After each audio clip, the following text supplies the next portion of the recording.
నాన్న పులి కథలాగా తయారైపోయింది పవన్ కళ్యాణ్ ఢిల్లీ టూర్. పద్దాక ఒక తండ్రితో కలిసి ట్రైన్లో వెళ్తున్నటువంటి ఒక పిల్లాడు వాళ్ళ నాన్న చెప్పాడంటే ఈ రూట్లో పులులు తిరుగుతుంటారే జాగ్రత్త నువ్వు వెనక్కి నుంచో అని చెప్పేసి, సరే అని చెప్పేసి మధ్యలో నాన్న పులి పులి పులి అన్నాడట. వెంటనే గబక్కన వాళ్ళ నాన్న పరిగెత్తుకుంటూ వచ్చాడు, అన్న వేసి పులి లేదు పాడు లేదు అని చెప్పాడంట.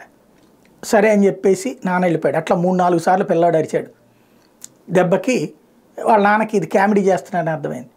తర్వాత చూస్తే నిజంగా పులి వచ్చేటప్పటికి నాన్న కేకేస్తే ఈడిదే కామెడీలు చేస్తున్నాడులేని ఆయన పేకాట ఆడుకుంటూ కూర్చున్నాడు.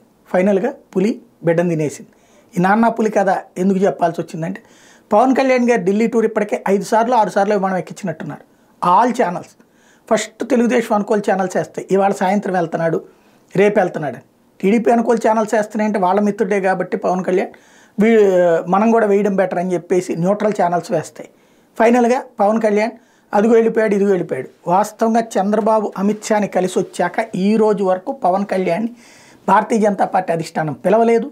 వాళ్ళు పిలవలేదా, ఈయన అడగలేదా, ఈయన అడిగితే వాళ్ళు పిలవలేదా, ఇది ఇంతవరకు తేలలేదు. ఫస్ట్ అసలు చంద్రబాబు బీజేపీకి ఏమిస్తారో తేల్చకుండా మధ్యలో పవన్ కళ్యాణ్ వెళ్ళి ఏం చేయాలా?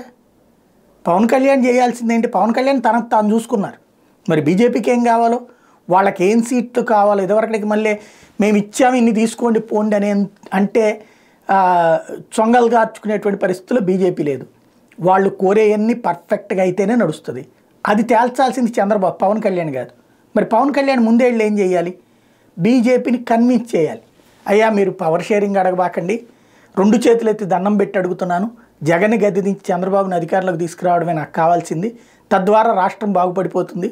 జగన్ ఉంటే రాష్ట్రం నాశనం అయిపోతుంది, చంద్రబాబు ఉంటే రాష్ట్రం బాగుపడిపోతుంది. కాబట్టి నేను కూడా పక్కన ఉన్నాను కాబట్టి బాగు చేస్తాను. 2014లో లోపల లేను కాబట్టి బాగు చేయలేకపోయాం, ఇప్పుడు బాగు చేస్తాం. కాబట్టి దయచేసి నాకు కూడా పవర్ అక్కర్లేదు, నేను కూడా సీఎం గాను అక్కర్లేదు, అది కూడా సీట్లు ఎక్కువ కూడా అడగద్దు, అడిగితే చంద్రబాబు గారు ఇబ్బంది పడతారు, కాబట్టి అర్థం చేసుకోండి అని వాళ్ళని కన్విన్స్ చేయడానికి వెళ్ళాలి. అందుకని పిలవట్లేదా బీజేపీ తేలాల్సింది.